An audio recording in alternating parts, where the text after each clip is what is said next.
Thanks for joining me on my next video. Please subscribe if you haven't already. Helps me to make more videos. In this video, I'm going to be changing the Chute deflector cable on a Craftsman Snow Thrower. This is the exact model number, and I'll put that in the comments in the notes as well. So what's happening here is the cable snapped, so I'm no longer able to control this.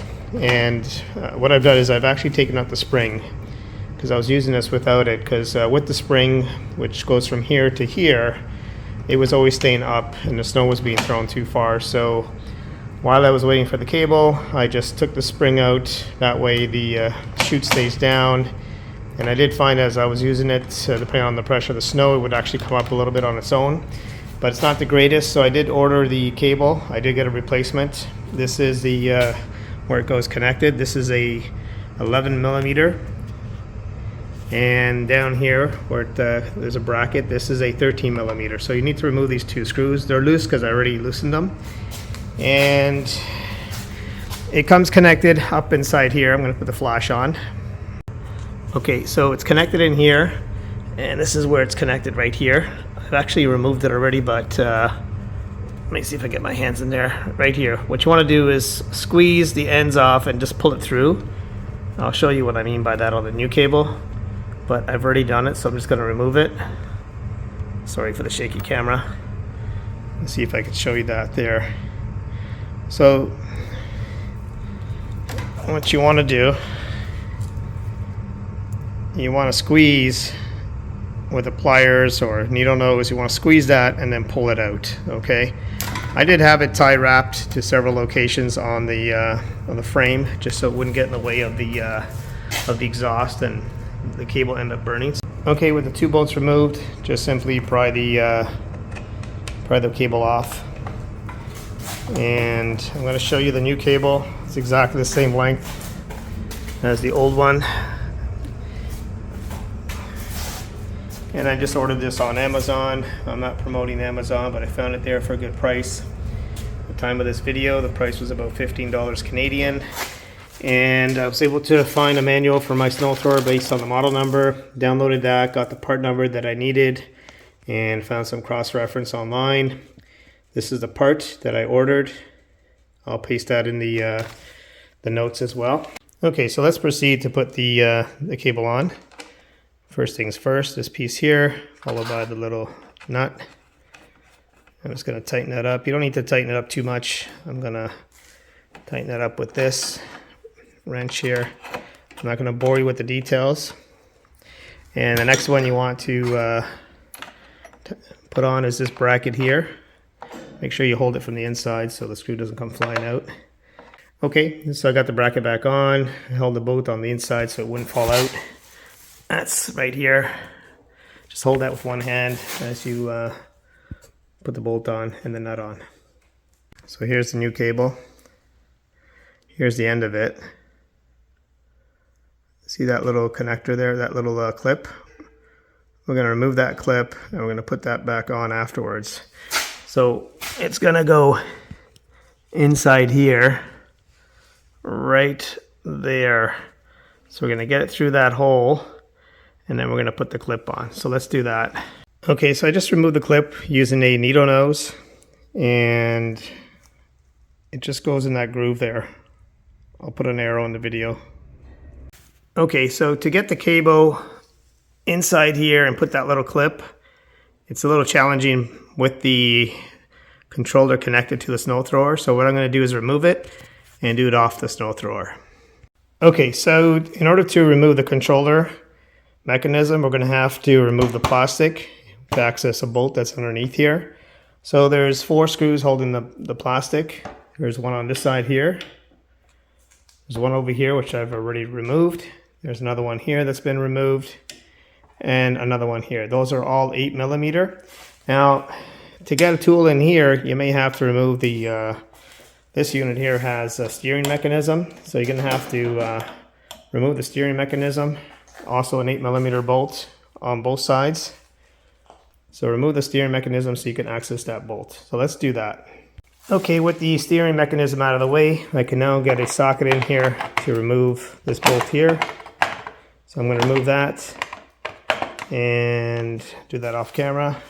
And also going to remove this one here. So let's do that. Okay, so with those 4 bolts removed, or 6 bolts, because I had to remove the ones on the steering, just unscrew the knobs. I already started it, that's why it came off easy.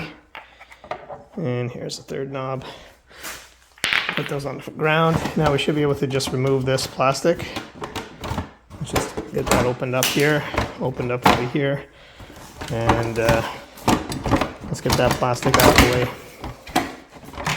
Just kind of guide it through. You don't want to break it, but let me just do that off camera. So before you continue, just make sure you remove the connector to the light.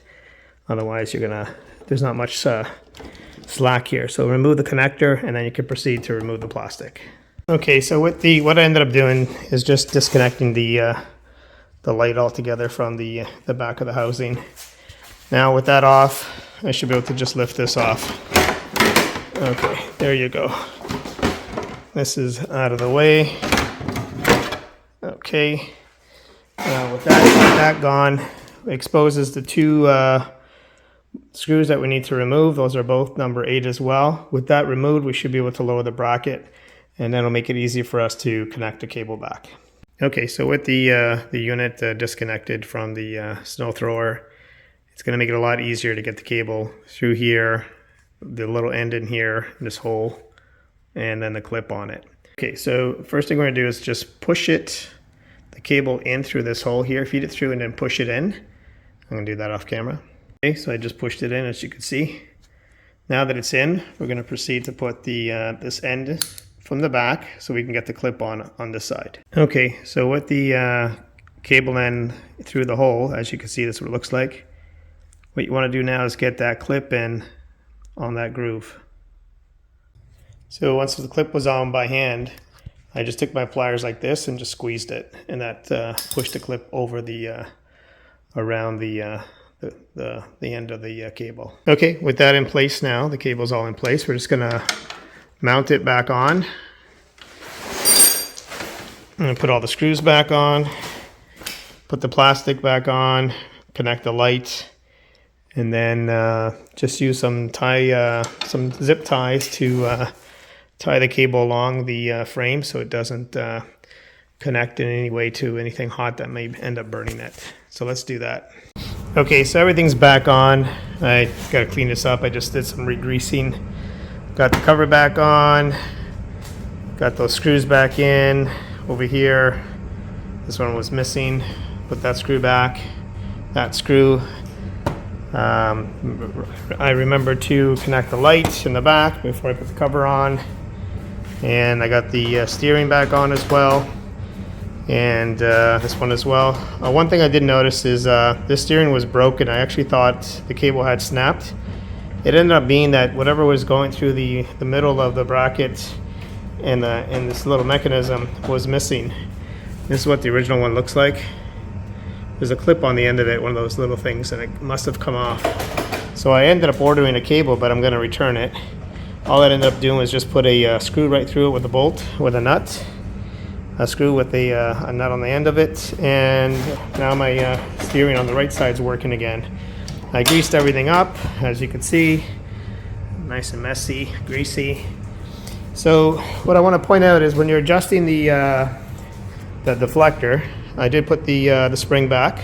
Basically it goes, as you can see, the kind of like the U-shaped part of the spring goes on the head here where the hole is, and then the other side, which is kind of shaped kind of oddly, goes between the 2 bolts here.